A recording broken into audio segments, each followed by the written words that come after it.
എനിക്ക് പ്രത്യേകിച്ച് അസുഖമൊന്നുമില്ലടോ. സാനിറ്റൈസറിൽ കുളിച്ചിട്ടില്ല എന്നുള്ളൂ. സേഫ്റ്റി പ്രിക്കോഷൻസ് കറക്റ്റ് ആയിട്ട് എടുക്കുന്ന ഒരു സേഫ്റ്റി. ആ ഇന്നേതായാലും ഇല്ല, നാളെ മുതൽ എന്തായാലും ഞാനുണ്ടാവും. അനി ഹോസ്പിറ്റലിൽ നിന്നാ വരുന്നെങ്കിൽ ഈ ഹോസ്പിറ്റലിൽ നിന്നല്ല വരുന്നത്. എടാ ഓൻ ഫ്ലോർ സൂപ്പർവൈസർ, ഞാൻ ഫിസിയോതെറാപ്പിസ്റ്റാ. അതല്ലേലോ ഓന് ഞാൻ എങ്ങനെയാ ഒരേ മാതിരി ആവുന്നത്? ടീം ഇടാൻ നോക്ക്.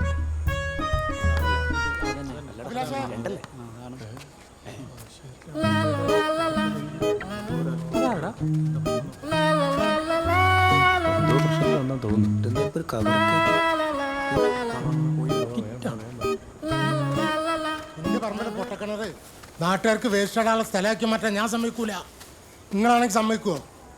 ഈ കവറിനുള്ളിലെ മരുന്ന് ഷീട്ടില് മീനാക്ഷി എന്നുള്ള ആള് ആന്റെ അമ്മയല്ലേ അഭിലാഷേ?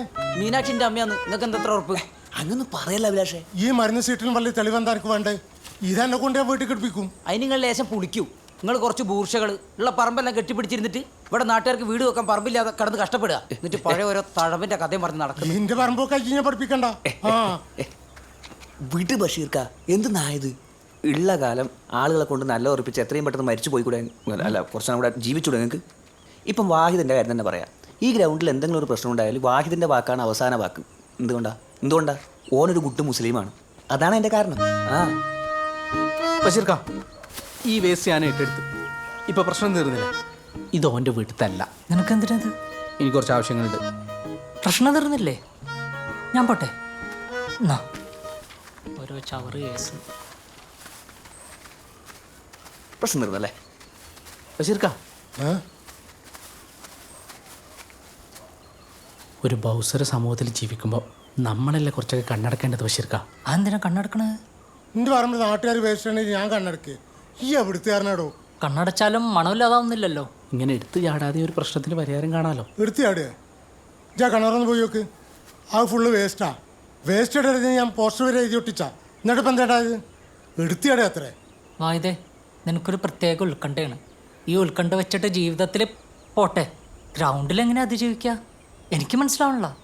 എൻ്റെയും എന്നെപ്പോലൊരു ഉത്കണ്ഠയാണ് മതേതര ഇന്ത്യയെ താങ്ങി നിർത്തുന്നത്. വായതേ, നിനക്കെന്ത് പറ്റി? ഇനിയിപ്പോൾ ബോളെങ്ങനും തലയിൽ.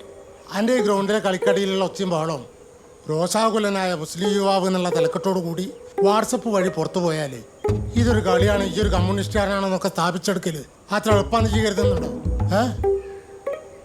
അല്ലെങ്കിൽ നിങ്ങളെപ്പോലത്തവർക്കുള്ളതാ പറഞ്ഞു പേരിപ്പിച്ച് ന്യൂനപക്ഷങ്ങൾക്ക് ഇവിടെ ജീവിക്കാൻ പറ്റാത്ത അവസ്ഥയാണെന്ന് വരുത്തി തീർക്കല്. പറഞ്ഞു പേരിപ്പിക്കലല്ലേ? പറഞ്ഞു പേരിപ്പിക്കല്. വായതേ, നീ പോയി കളിച്ചോ.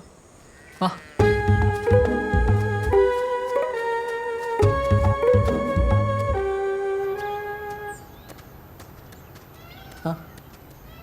എന്തെല്ലാവരും കയ്യിലൊരു ബുക്കൊക്കെ ആയിട്ട്? ഇന്നലെ ഈ വഴിക്ക് അടിച്ചിട്ടേ ഫോറാന്നും പറഞ്ഞ് തർക്കിച്ചെന്ന് പറഞ്ഞു. തർക്കിച്ചല്ല, ജനാധിപത്യപരമായ ഒരു ഡിസ്കഷൻ മുന്നോട്ട് വെച്ചാ. ഫീൽഡർമാർക്ക് തൊടാനാവാത്തതിലൂടെ കടത്തിവിടുന്നതാണോ ഈ ജനാധിപത്യം മതേതരത്വമൊക്കെ? അതിനൊക്കെ ഒരു ലോജിക്ക് വേണ്ടേ? ഈ ഗ്രൗണ്ടിൽ എന്ത് ലോജിക്ക്? പിന്നെ നിയമത്തിൽ എവിടെയെങ്കിലും ഒരു പഴുത് വേണ്ടേ? ഇന്ത്യൻ കോൺസ്റ്റിറ്റ്യൂഷനിൽ വരെയല്ലേ ലൂപ്പോള്. വാദിച്ച് ജയിക്കുന്ന കയ്യൂക്കുള്ളവനെ കാര്യക്കാരനായി കാണുന്ന പഴയ നാടുവഴികളുടെ കാലമൊന്നും അല്ല വായിക്കാതെ. ഇവിടെ കാര്യങ്ങൾ തീരുമാനിക്കുന്നത് ഭൂരിപക്ഷ അഭിപ്രായം വെച്ചാ. ഇവിടുത്തെ എല്ലാ നിയമങ്ങളും ഞാൻ അറിഞ്ഞിടത്തോളം ഈ ബുക്കിൽ എഴുതി പിടിപ്പിച്ചിട്ടുണ്ട്. കണ്ടല്ലോ. അതായത് ഇതിലില്ലാത്തതൊക്കെ കൂട്ടിച്ചേർക്കാനോ ഇതിലുള്ളത് മാറ്റി എഴുതാനോ ആർക്കും പറ്റില്ല. എന്നാ ഓക്കെ, എനിക്ക് പ്രശ്നമൊന്നുമില്ല.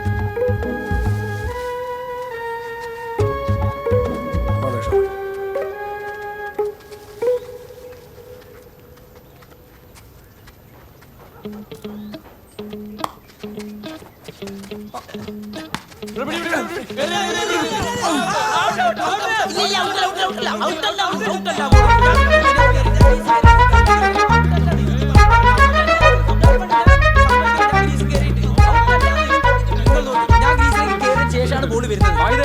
കണ്ടല്ലേ ഔട്ടല്ലേ? ഇല്ലാന്ന് ഞാൻ എത്തിയതിനു ശേഷമാണ് ബോൾ വരുന്നത്. നിങ്ങൾ കണ്ടിട്ടാവുമല്ലോ, ഞാൻ ഗ്രീസ് എത്തിയതിന് ശേഷമാണ് ബോൾ വിക്കറ്റ് കൊള്ളുന്നത്. ആയിട്ടില്ല, ഒരു മിനിറ്റ്. വാഹിദ് പറയും, അതെന്തായാലും സ്വീകരിക്കും. ഭൂരിപക്ഷത്തിന്റെ അഭിപ്രായം എടുക്കുക. അപ്പൊ ഔട്ടല്ലേ? Ha